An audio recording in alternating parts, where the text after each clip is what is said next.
Hey, welcome to Screenplay Junkie. My name's Drew Hellmich, and I love screenwriting and everything there is about movies. But before anything makes it to the screen, it always begins with text on paper. So if you're a fellow addict of film and storytelling, join my brothers, Matt and Bryan, and I as we take a look at various types of screenplays, short stories, and other source material that were crucial to the creation of the stories we all love. There will be spoilers, though, so I do recommend being familiar with the title that's being discussed. Sound good? All right, then let's get started.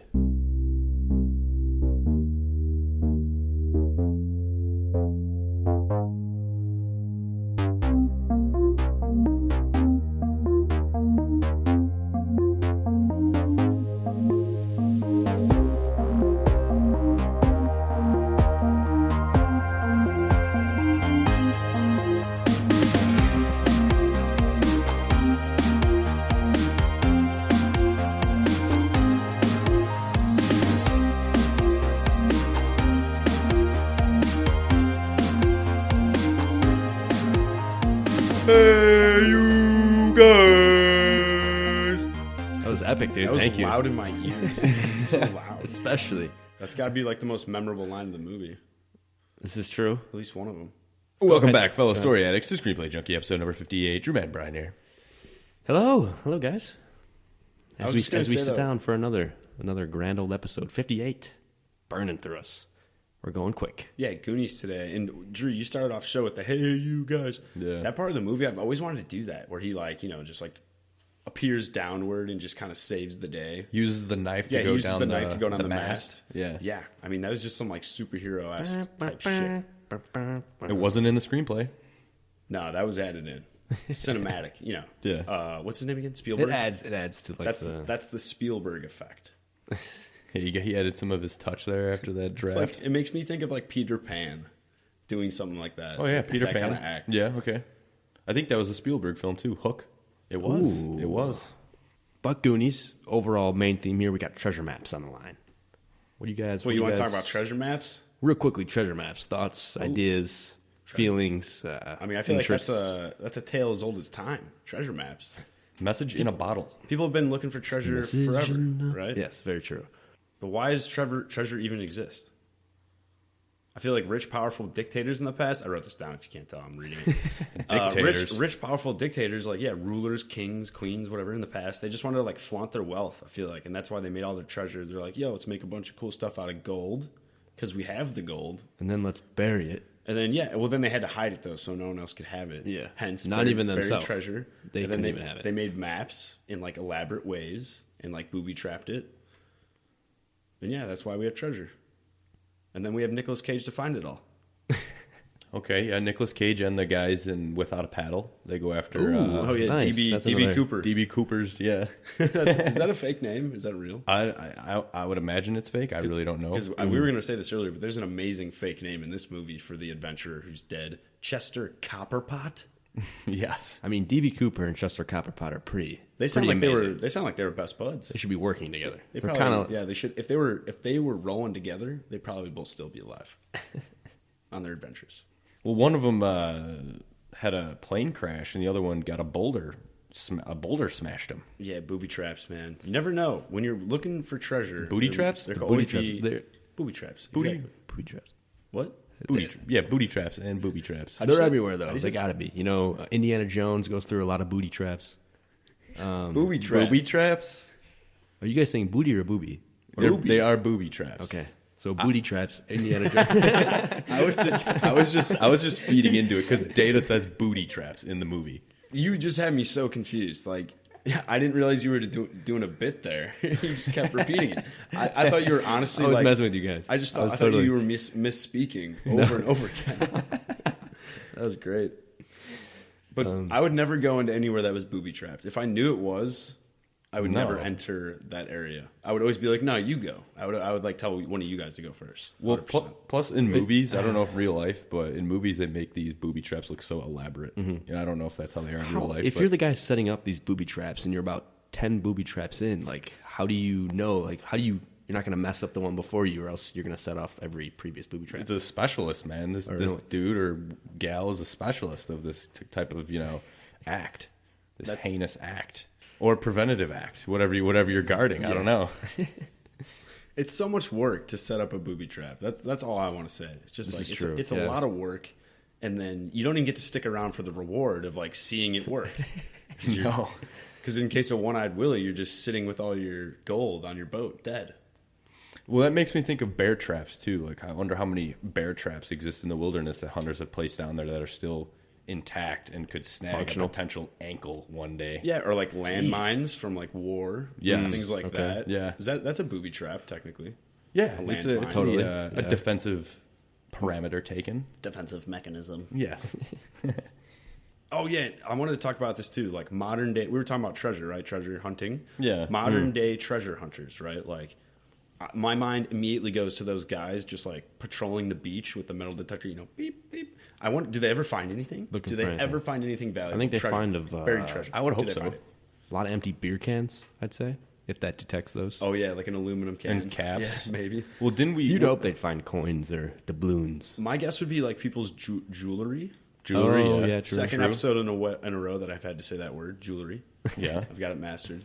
But yeah, like that's the only thing. Like if someone lost a ring, a necklace, that could be the only thing I could see them finding. Okay. Well, there's there's like- they're wasting their time. There's like the classic metal detector that's like a pole, and then haven't we seen? There's like one you throw into the water. What is that yeah, one? I've Oh, seen magnet fishing. Yeah, It's I've just seen a that. strong magnet that can just stick to metal, and then you just drag it up to the Oh top. wow, yeah, sounds thrilling. Let me just go toss a metal rod into the water and see what I get. That sounds really hard. Sounds man. Yeah, awful. it's a game of chance, basically. Other modern day treasure though, I was thinking like rare baseball cards. Yeah. Like action figures still in the box. Like people collect that shit and they'll pay a bunch of money for Very it. So it's true. valuable. It's like treasure. Yeah, I would say Modern yeah, day. like collectibles like that. Absolutely. And the idea to me just of going on an adventure and finding treasure though, it sounds amazing. But the idea of like following a map that was made 500 years ago, or like trying to read it In a different and language. navigate it, it just sounds like Yeah. a headache. It sounds miserable. I think I'll just sit on my couch. I think I'll pass on all the treasure hunting. You're right though. I mean that sounds like A lot of an work. amazing journey to embark on, but a lot of work. Exactly. I feel like you'd have to Problem be a pro solving here. and Yeah. being smart. Have a lot of skills. Yeah, Definitely. I need technology. I mean, I know where to go to work every day, but I still have my ways on. I still got my Google Maps. Like, you know what I mean? Like, Yeah, we don't read you gotta have it. normal maps anymore. Those That's are true. gone. That's true. You know, Who no one needs has it? those in their glove compartments anymore. You know, and like with or without maps, treasure's treasure, and one man's trash is another man's treasure. Exactly, as the saying goes. you just were like, oh, that's a saying. That's a saying. I wanted to include that. You know, I thought relevant. It has treasure in it. But okay, I'm gonna go off the deep end here. Well, I'm gonna make a tangent and say, you know, who another character in movies that loves treasure, that would love to be in the world of the Goonies? Who? Nick Cage? Steve the Pirate from Dodgeball. Oh, yeah. He would have fit right. Arg, Peter. Now he would have fit right in. Peter. Most definitely. But let's get back to the Goonies, because this is the third Chris Columbus film that we've done. He wrote the screenplay for the Goonies, but it's also a story based on that Steven Spielberg developed. The other films that we did by Chris Columbus so far have been Gremlins, which he did the screenplay for, and he directed Home Alone. Oh. Wow, so this guy's really like family friendly, kid based. No, Gremlins was. Remember, Gremlins was like super violent, and then like the movie was Okay, I the do dumbed remember down that, yeah. version. Yep. Like, the screenplay was way more violent. And Gremlins was also a Steven Spielberg produced film, so Spielberg must have found Columbus somehow, of course, with Gremlins, but took him along to write Goonies for him as well. Okay. Which is pretty awesome. And I think Columbus was 26 or 27 when he wrote this movie, Whoa. which makes you feel really bad about yourself, but everyone has a different flight path for things, right? No need to get down on yourself. When did he peak? I mean, I don't can we know. honestly He's still say? doing I don't know. stuff. He's still mainly doing a stuff? director now. Like Oh, he's really? done Harry Potter films and Oh, stuff. really? Oh, Yeah. so he's relevant. Okay. Yeah. If he directed Harry Potter, Yeah, right. he's that dude. Then. Yeah. No, he does stuff, man. I was really hoping he peaked because I was like, don't worry, Drew. Like, this guy peaked, man. Don't worry. I like his scripts, though. But I actually saw The Goonies in theaters like a year ago. So not, of course, when it came out in 1985, but the theaters around where we live, they brought the Goonies and Jaws actually for like a special viewing over Yeah. Memorial Day weekend. probably I pretty think cool, it was though. last year. Yeah, it was really awesome. To get that surround sound, loud theater experience. Yeah. And really quickly, I just want to mention the score cannot go unannounced in this because it's amazing and it gives me goosebumps every time I hear it. Yeah, it was stuck in my head today. Yeah. Yeah, it was. It's just sick, dude. It's amazing. It just fits the adventure and yeah, just trying to be like being involved with this group. You know, it's awesome. Yeah, and I guess what are like the first things that come to mind when you think of this movie? I know we mentioned a couple things already, but when you hear the Goonies, what do you think of? Like, exploration. Kid version of Indiana Jones, basically. Yeah, right. No, I agree. I mean, a couple things I wrote down were just really quick, like comedy, Rube Goldbergs, booby traps, pirates, adventure, coming of age, ice cream. What, Rocky Road? Rocky Road. Yeah. Another cool thing about this movie is that I feel like every kid grows up and watches this. I feel like you talk to anybody and they're like, "Oh yeah, the Goonies, man! I loved that movie when I was a kid." And Matt, you said it already because this movie is basically the kid version of Indiana Jones, which Steven Spielberg directed all of those movies. So it makes sense that he was part of developing the story and executive producer of this film. Yeah, it's on brand. Yeah, absolutely. It's definitely on brand with what he's been doing. And I also wanted to bring up some other possible influences that we could speculate that made the Goonies what it is. So a couple that I wrote down was the Hardy Boys, which actually Mikey's character says, "Hey, I read this in the Hardy Boys in at the end." Right? At the end, and in the movie too. Oh, I didn't catch that. Yeah, when they're escaping on One Eyed Willy's ship, well, they plan to escape, and that's when Mama Fratelli's like, "Hey, that's a good idea." But he mentions the Hardy Boys, and I did a little research just to tell you guys when the Hardy Boys came out, because we actually have the complete original collection in our library at our house, which is pretty interesting. They belong to our uncle. But the series was first published in 1927, and they've had stories written until 2005. So these Hardy Boys have been they've existed for a long time. Yeah, a lot of exhibitions. I read a ton of those books. The Goonies story is definitely on point with those books. And real quick, just got to mention that in the Hardy Boys, they had a friend named Chet. Chet. Oh, okay. Yeah, his name was Chet. Okay, that's all I remember about it. I remember reading them as a kid, and I would just base the cover. If the cover looked cool, it's like, oh, I'm going to read that one. True. Oh, that is, the cover artwork. I feel like that was a huge part of reading books as a kid. Any book, yeah. I was like, And they say, don't judge a book by its cover. When you're a kid, you're like, no, fuck all that. Like, how's the cover look? It's true, though. How many pictures this book got? Another movie that I thought of that was probably an influence for the Goonies that I remember watching as a kid was Swiss Family Robinson, which is a movie that came out in 1960. It's about a family that gets washed up on an island, and the island gets invaded by pirates, and they got to fight them off. I don't know. I loved it when I was a kid. I haven't watched it since. And then, Bryan, you mentioned Journey to the Center of the Earth, correct, which was a Jules Verne novel that was published in 1864, and the movie version came out in 1959. Think about that. 1864?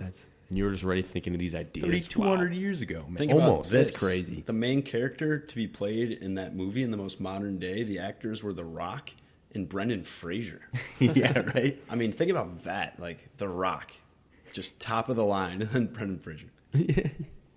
I mean, The Rock is in everything. You could guess The Rock to be in anything. Hey, and Brendan Fraser had a good run, man. He had a good little stretch. The Mummy. The Mummy. We got The Mummy. Yeah, and 2, The Mummy 3. Yes. Furry Vengeance. Oh gosh, whatever. That was on the mad decline. That was at the end of the run. George of the Jungle. That was okay. Now we're talking. Yeah. Bedazzled. Okay, Fraser. We'll put you to rest until next time. What's the movie with him and Adam Sandler when they do the rock stars and they hold up Airheads? Yeah, Airheads. Okay, we're done. Okay. Airheads. Now I'm sure there are other titles that have influenced the Goonies. Can you guys think of any more, or we're done with that? Nah, I think we hit them. All right, perfect. Let's go to Definitely the IMDb. not Airheads. Yeah, no. Let's go to the IMDb info then. All right, cool. So the Goonies came out on June 7th, 1985. Summer movie. Blockbuster.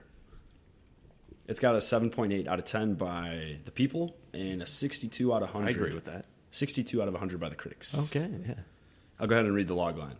A group of young misfits called the Goonies discover an ancient map and set out on an adventure to find a legendary pirate's long-lost treasure. It's an amazing logline. Yeah, thank you for allowing me to butt in there. It was directed by Richard Donner and written by, as we mentioned earlier, Chris Columbus, and the story is said to be credited by Steven Spielberg. So he wrote the story, or came up with the story, gave it to Chris Columbus, who wrote the screenplay. Yeah. Starring in the movie was Sean Astin, Josh Brolin, Jeff Cohen, Corey Feldman, Kerri Green, Martha Plimpton. Plimpton, that's a fun last name to say. Huy Quan. And that's it.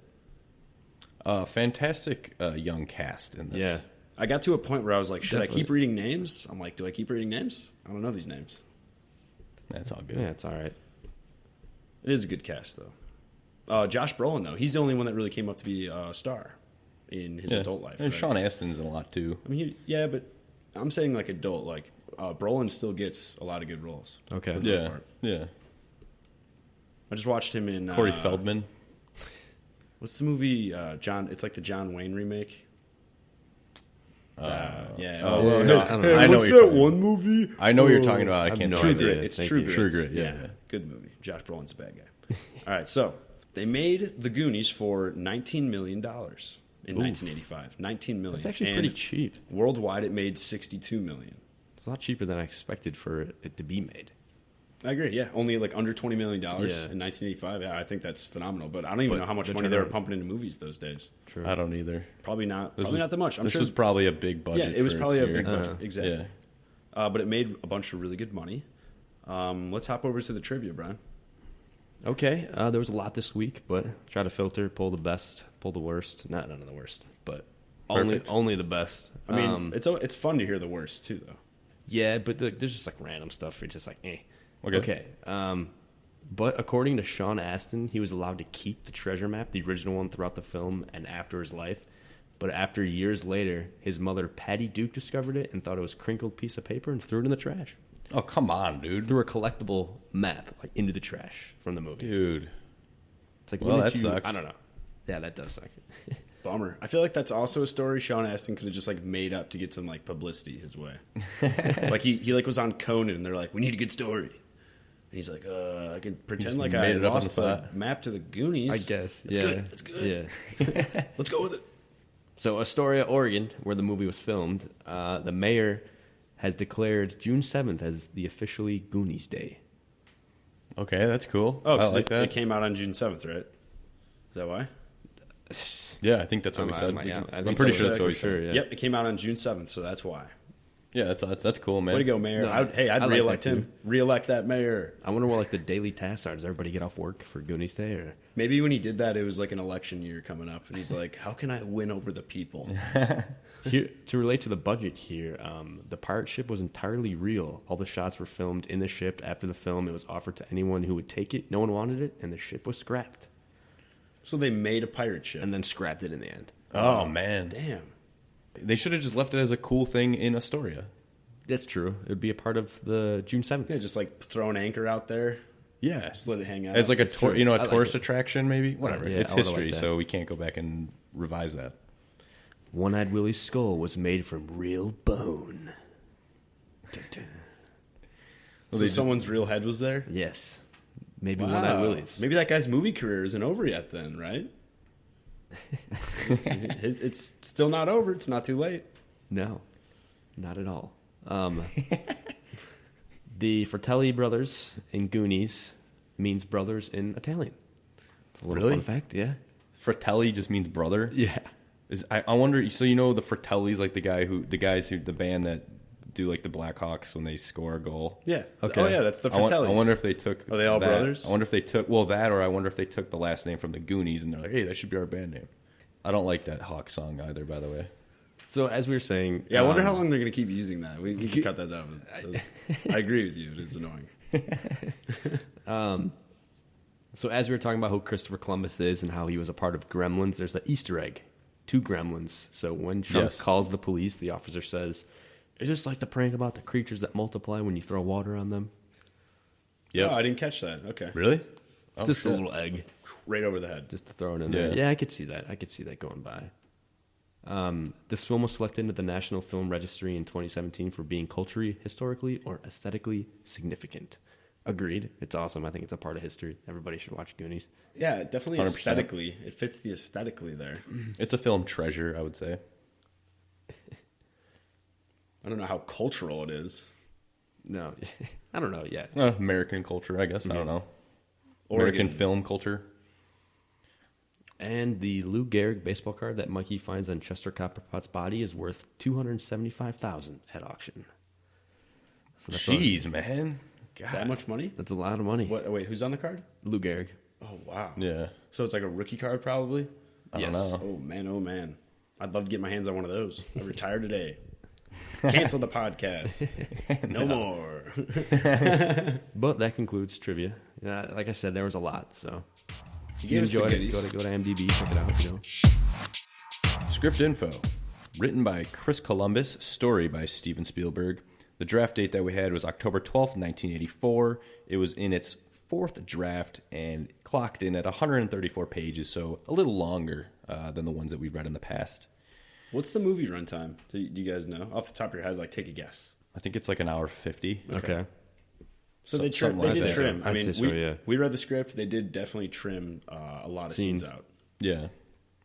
And also, as far as the screenplay is concerned, compared to last week's episode, Reservoir Dogs by Quentin Tarantino, in the Goonies, Columbus's writing style is big blocks of description, big blocks of text compared to Quentin Tarantino's very conservative writing style. Right, yeah. Like, Tarantino didn't even describe what the characters looked like at all, whereas Chris Columbus in this movie, he's giving names to characters who are in a scene for like 5 seconds. He's like telling you everything about them. Or not everything, but like a few sentences. Yeah. And the detail, it helps the reader. It's nice. Yeah, you're right. It helps the reader. My critique was just that it's a little intimidating to look at from a reading perspective. So if you're writing a script, don't write big paragraphs of text because it's just unsettling to see. Okay. Chop it up a little bit. Try to be as concise as possible. Okay, so before we get into the movie, do you guys know what Goonie means? I have no idea. According to dictionary.com, it means stupid, foolish, and awkward. Oh, okay, so it's actually a word in the The dictionary. functional word, yeah. You can call somebody a Goonie. And I think it fits. The kids are. Are you going to start calling all your buddies that then? You're just going to start tossing the word around, trying to get it back? You Goonie. Trying to get it to catch on? I thought it was called the Goonies because the kids live at the Goon Docks. Like, that's the part of town that they live in, supposedly, in this town. The what I Goon thought. Docks. That's exactly what I thought. Dual meaning. Yeah. I suppose. Right, yeah, true. Let's talk about the beginning of the film, though, because I think it's an effective and fast way to introduce all the characters that will be in the story.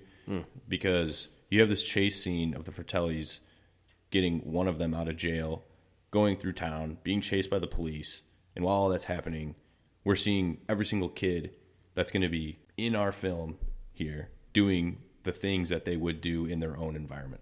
So you're getting like a glimpse at who they are without them even like talking or anything. Yeah. Exactly. I think it's Highly I've never enjoyable. you don't. I mean, maybe there's other movies, but this is a very distinct opening that introduces its characters in an effective way. I think that I can't think of another similar movie that does something like that. But also, I think it's funny too. I just want to mention that it's a kids movie, right? They're introducing all the kids, but right before that, it opens with a guy like faking hanging himself, and you think he's dead, but then he just breaks out of jail. Kids movie though. Kids movie. PG. Yes. This would be PG-13, contemporary. But there is another scene though that's included in the script in this beginning sequence, and that's that there's a part in the chase scene where a van crashes into a police car. And the van drivers, their names are Simon and Simone Simeon, and they're transporting gorillas that get out and steal and drive away on a golf cart. See, this is literally Jumanji. Because they steal a cop car? Well, Jumanji came after this. A motorcycle, a cop motorcycle. Oh, motorcycle. Right. And those were smaller monkeys too. We're talking gorillas here, man. Yeah. Gorillas. I when I first read that, I was like, what? I doubled back. I like rubbed my eyes. I'm like, what the hell's Did going I just on? read that? Yeah, is my brain working all right? Because I thought I just read that there were two gorillas running around in the movie The Goonies. It doesn't make any sense. It sounded like a cartoon to me. That's the only way I can describe it. I was like, am I in the middle of a cartoon? Exactly. You know, I thought when I reading this, I was like, "Oh, is this the only time these gorillas are going to be in the script?" In My the film? exact thought. No, they show up like multiple times throughout the film. It's a running gag that they have with these gorillas running around in Astoria, Oregon, doing whatever they're doing. So we'll get to that. We'll tell you guys about what they do in the story. We'll come back to the gorillas. But Matt, I know you wrote here. How would they even pull that off in the film? If they actually did keep it. So are we gonna spend the money? Are we gonna train some gorillas to like actually be safe with people? Or is it just gonna be some guys in some very like cheesy suits, cheesy CGI. gorilla suit or CGI? No CGI. Well, modern day, you know, if model, they would have made models. Well, we're talking Goonies 2 at some point. If we're gonna be pitching plot points for Goonies 2, then I definitely want gorillas in there. CGI, No. 100%. No, thank you. 100%. Yeah, I'm out on But that. I don't know how they would have done that. I'm no. so glad they cut the gorillas out. But there's more to them for sure. Yeah, I mean, we'll talk about it, but I just want to know how that went about. I want to know why Columbus thought to put that in there, and I want to know what happened in a writers' meeting where With Spielberg. the Spielberg or the producers, the decision makers who were cutting the script down, they were saying, "Hey, man, you know this script is great. I love it, but we got to cut the gorillas out. I don't understand why they're there." What were you thinking? That's definitely what they said. Yeah. 100%. Yeah. So we'll get to it because the girls come back, so we'll meet them again. Now, okay, the Goonies, the Goon Squad. Who are they, and who do you think is your most relatable Goonie? I mean, so we got Mikey, Brand, Chunk, Data, Mouth, Andy, Steph, and Sloth. Right, and Mikey, you know, it's funny. In the screenplay, he's labeled as a hypochondriac, where he has his asthma inhaler, but he really doesn't need it. It's someone who perpetually thinks they have a deep illness or something wrong with them, but nothing's wrong with them at all. Like, they just think they have something wrong. And then we got Brandon, or how he's known in the film, Brand. He's a jock. Yeah, he's just your typical Heavy jock, lifter, older high brother, school, protector. Yeah, of Mikey, yeah. Chunk, compulsive liar, tells stories. Klutz. Klutz, Stretch, bigger dude, Food. loves to eat, right? Yeah, then there's Data, the Asian kid in the bunch. He had an inventory. I wrote this down. He had an inventory on him so large it could only be found in a video game because he had so many gadgets, so many tools, Unlimited so many carrying capacity. so many inventions. Not many of them work. Yeah, most of them don't work. In fact, It's pretty funny. That's majority. He's like He's like Inspector Gadget, but like a failure version combined with like an Right. Indiana Jones type deal, all like mixed into one. You know what I just thought of? Columbus has a thing with inventions because the dad in Gremlins is an inventor and none of his things work either. That's true. Oh, yeah. Like failed inventors, he loves them. Yeah. Mouth, Corey Feldman's character, who was also in Gremlins as well. He's a plumber's son. He's a joker, and by his name, he talks a lot and mouths off to people. Yeah, and he knows Hence the Spanish, character, but he yes. doesn't like to translate properly.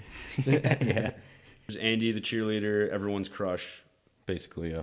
That's her friend. And then the other girl is Steph, her friend, the fisherman's daughter, the most underdeveloped character of the bunch. in the film. Arguably, yeah, right. And Sloth, who he's not a Goonie in the beginning of the film, but he eventually is accepted by the Goonies. He's a lovable, deformed-looking man, and he's the son of Mama Fratelli, and he has superhuman strength. Superman. Yeah, I noticed from reading the screenplay too that he talked more in the script. Like he would always be singing along, singing songs that he would hear while watching TV, like hot dog jingles and like things like Burger that. King. Yeah, which I Yeah. thought was pretty funny, but also sad because I was like, all he does is watch TV. That fucking sucks. You know, and in the script, he was eating an Almond Joy. He wasn't even eating a Baby Ruth. Yeah, Ew, well, dude. Baby Ruth I'm probably glad just how they bid the changed most. They probably just like the production company was like, hey, we're gonna have a bidding war for some fucking candy bars. Let's see who's gonna like shell out the most money. Baby Ruth won. But as for relatable Goonie, I'd probably have to go with Chunk. I enjoy my snacks. Okay.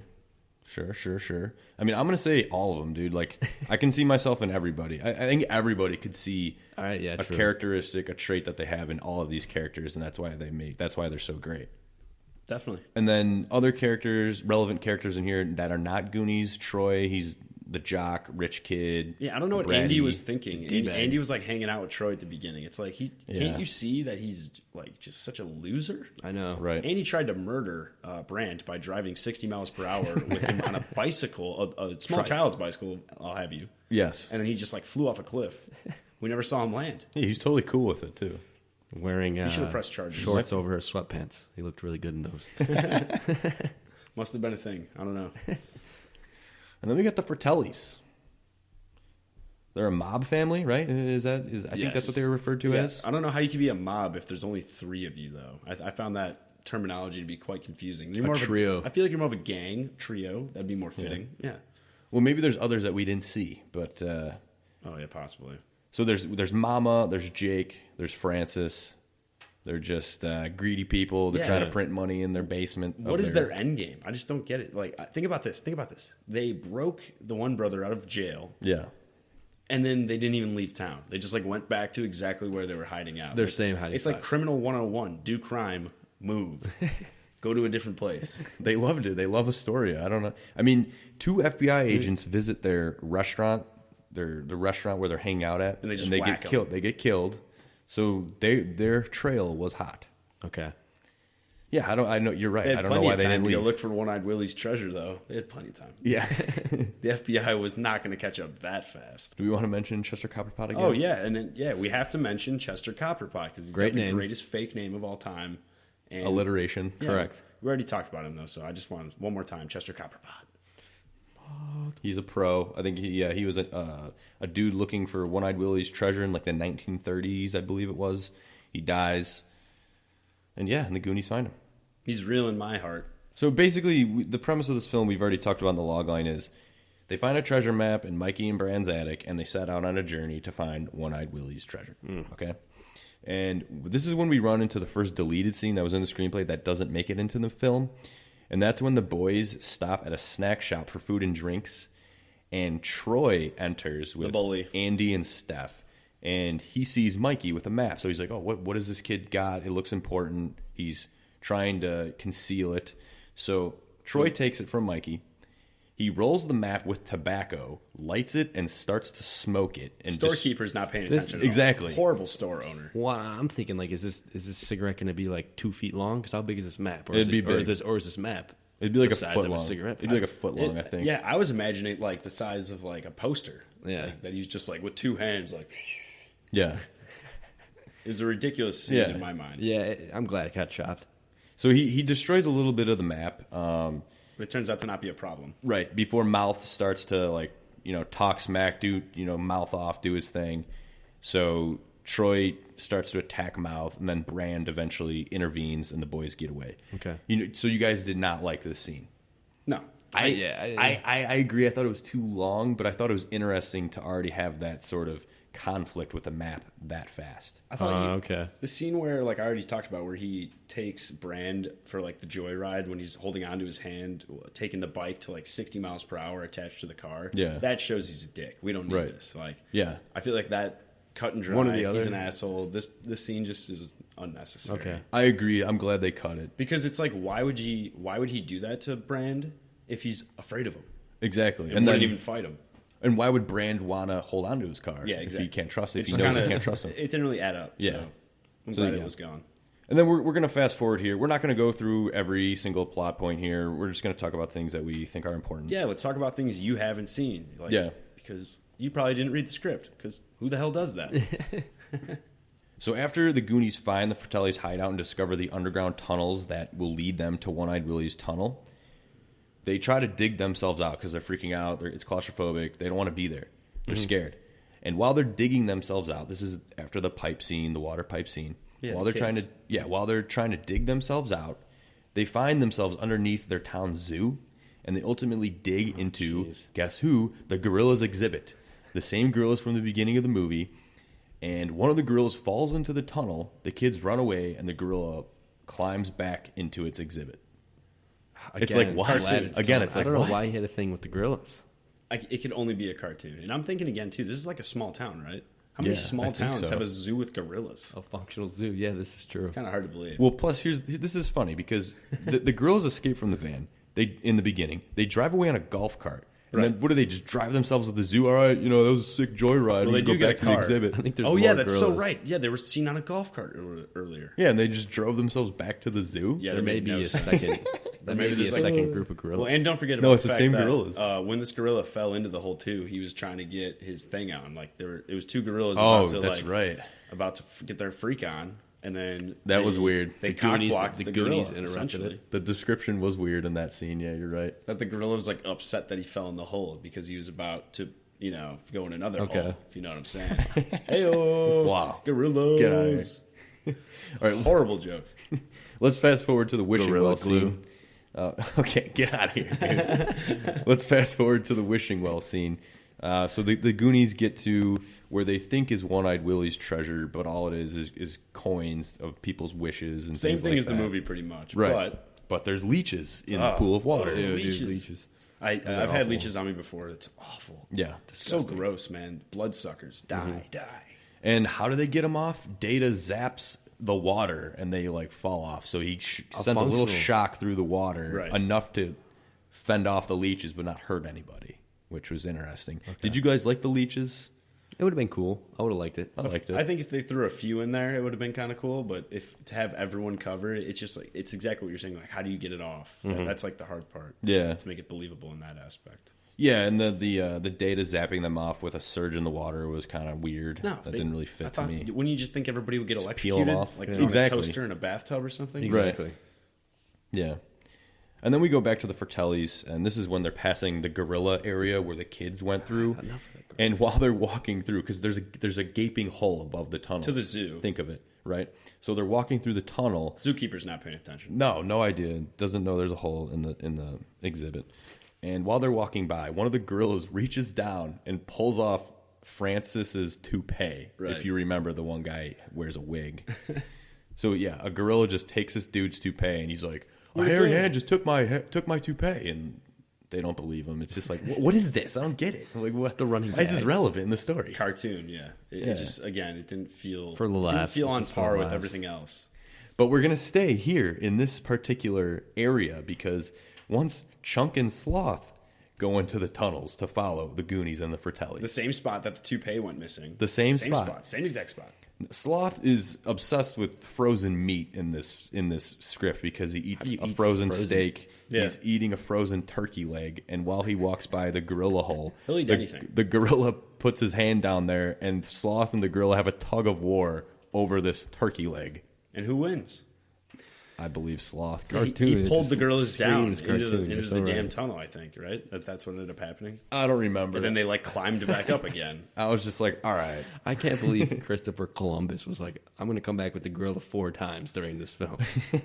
Like, why? I mean, why did he have to do this? What if he almost like walked on the project? He's like, I swear to God, if you want to take the gorillas out, then you're taking me out. Like, I will live and die by those gorillas. His gorillas were just like his favorite animal growing up or something. I don't know. It was such a bad idea. It was a monumentally, galactically stupid idea. But guess what? We're not done with the gorillas yet, okay? We're sticking with the gorillas because they decide to bust out of the zoo again, get into their golf cart because they got to fill up on gas. They're going out for a late night snack. Maybe a booze run. Doing whatever they're doing. Who knows what these gorillas are up to? So they roll into the gas station on their golf cart. And who's at the gas station? Troy and his boys. Yeah, they're boozing and filling up as well. And so the gorillas steal Troy's car and drive away. Little Grand Theft Auto on the side, you know. Maybe they got like a chop shop. How do they know how to drive? Maybe these gorillas got like a chop shop where they like, cut up these cars and they'll sell them on the street. You're right. How do they know how to drive? I don't get it. It's a cartoon again. Like, how the hell were they going to film 2 gorillas driving away in a convertible? Suits, man. All right, let's fast forward now. So we're going to go all the way to the part when the Goonies get into the cavern where One Eyed Willy's pirate ship is docked. Mm-hmm. Okay? Because when they're in the water, swimming towards the ship, they come across a giant squid, which I thought was pretty cool, actually. I also thought, I was like, whoa, what's going on here? Cool. Yeah. But I was also thinking, how would they fight it off, though? Yeah, they would be totally screwed. Someone would get nabbed and probably just taken down and eaten. Well, I think there's 8 of them, and then the squid has 8 legs, so all 8 of them could. That's good math and octopus knowledge there. Well done. Well, I wonder even like practically with the special effects how they would have even pulled it off. It probably. I don't know. I don't want to bash them and maybe saying it would have been bad. They have images of it online. What do you mean they have images of the squid, like of the prop? Are you serious? Yeah. No way. Yeah. Wait, so they actually tried it out, and then they're like, it doesn't look too good. We got to cut it. Huh. Yeah, I guess so. Well, I mean, we'll just look it up later. You don't got to show us right now, but that's cool. Google that, everybody. But yeah, I thought that was another cool thing. Like it was like a throwback to older movies, older adventure movies, pirate movies and a giant squid is like a classic monster of these types of pirates. Films. Yeah. But they do fight it off, and they fight it off by making it eat a boombox that's blaring the Talking Heads, Psycho Killer. Which, if you know that band, you like that song, you know what we're talking about. But, yeah. It's goofy. I don't know how it would have worked underwater either. I don't know. Yeah. So how they fought it off was kind Who of was silly. carrying the boombox? Data. Data. Oh, okay. Yeah. Unlimited inventory, man. Okay. That guy was carrying like 100 pounds on his back. He never complained once. So again, kind of silly, but interesting. Giant squid and the Goonies would have been interesting to see. And then when Chunk and Sloth, do their iconic slicing down the mast of the pirate ship. Okay. In the script, Sloth does not say the line, "Hey, you guys." So I want to wonder know where how- that came from. Yeah, improv maybe. And then let's fast forward to the ending when the Goonies make it out of the cavern. And while Mikey and Bran's dad is about to sign the papers that will allow Troy's dad to turn their subdivision into a golf course, guess who comes back? The gorillas, because they crash into Troy's dad's car with Troy's car and then drive off. Wow. Who knows? I mean, this might have been drove off into hours the later. sunset. The at gorillas least like 5 hours Are later. raising a family now. Where were they driving? Where don't were know. they driving all night? It's amazing. It's a cartoon that they show up again at this time, like throughout the story. They're just showing up. Cartoon, and I'm so glad they got rid of it. It's I just can't say that enough. Seriously. It's just a strange running gag that made no sense. It didn't work. to the thematic and just the It was beating a dead The horse. concept, Overall movie, yeah. yeah. It was the saying of beating a dead horse. yeah, seriously. It did not work. And instead of Rosalita finding jewelry in Mikey's marble bag, Sloth begins to burp up diamonds in the script and other jewels that will pay for the Yeah. land that Troy's father was going to He buy. was just eating shiny things, apparently. I mean, he likes to eat. But yeah, that was kind of silly. I'm glad they kept it with the marble bag. I think it makes more sense. It's not as cartoony. And then finally at the end, right, when they see One Eyed Willy's ship sailing on the ocean, why didn't they just go after the ship to get more treasure? Oh You yeah, know? that's so true. Yeah, I just would have Doesn't started Mikey, swimming out doesn't there, Mikey man. like say something? He's like, just gotta let him sail out, or it's like finally let him set sail or something. It's supposed to like just let One Eyed Willy free for finally. Yeah, I think something like that, Yeah, he yeah. does say something about Willie being free. Free Willy. Free Willy. That's a whale. I mean, I guess like cinematically, it's cool to see the ship sail off Very true. onto the sea and stuff. But I mean, logically, you'd go after it. Oh, yeah. but it's a movie, so it's all right. Somebody did, I'm sure. Yeah. Yeah, I mean that's the movie, you guys. We don't got to talk about it entirely. Step by step here, yeah. But I know some of you guys wrote down like, what's your favorite challenge that they go through? I mean, mine's probably just the ending, honestly, when they're on the pirate ship, they got all the gold, and somebody picks up something they're not supposed to pick up, and then it's just a chain reaction, then the rocks in the cave starts caving in on itself, and they have to get out. That's the Fratellis who set that off. Okay. Yeah. But yeah, so But this it's is just I'm like getting the out. The finale one. Yeah, I'd say. okay, for it's sure. awesome. Yeah. Yeah, I can't pick one. I like everything that happens. I mean, it all starts with just escaping from your babysitter. I mean, I love that. Yeah, no, I agree. okay. I can't identify one. I like it all because, yeah, it's just escape from your babysitter and then throwing in the Fratellis just makes the stakes higher, which is really cool. What do you think is the funniest part of this movie? Probably when Chunk and the stiff falls on him. I always laugh really hard at that part. For me, the funniest part's when Mouth is translating to Rosalita, and the mom is like, "Tell her to put the clothes here, and the dishes here." And he's like, "Okay, put the cocaine here, put the heroin here, Yeah, put yeah, totally. Put the speed here in this drawer. We like to keep our drugs organized." And because she doesn't speak any English, she's like, "Wait, what?" As he's saying that to her in Spanish. Yeah. It's just hilarious because it makes this Or like the linen closet. this he's woman's like, just trying to make some money, and she thinks she's in a home of like villains and like horrible, Just crazy people, crazy yeah. people. No, It's all just a sham. This movie is very funny, man.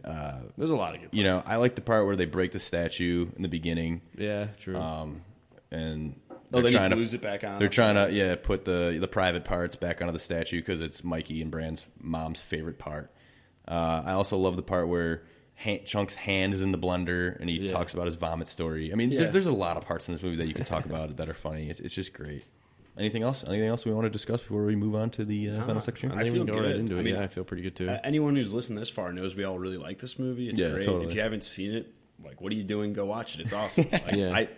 anyone that I'm friends with, this is something like, oh, I'm like, you haven't seen that? Go watch it now. Like, you're gonna like it. It's a great movie. I'd be surprised if somebody said to me they've never seen Goonies. For me, it's like a 4 or 5 star movie. It's Yeah. amazing. Right. I'd say 4 to 5 too. It's a great family movie with your friends, with anybody. It's just a good go-getter movie. It makes you feel good. Absolutely. 4 stars. Classic film. good screenplay. I think it's a movie that takes older stories of adventure, pirate, treasure hunting stories and blends it with a coming-of-age concept with comedy, action, and crime all into one. And ultimately, I am glad that they cut out the parts with the gorillas because it makes absolutely no sense.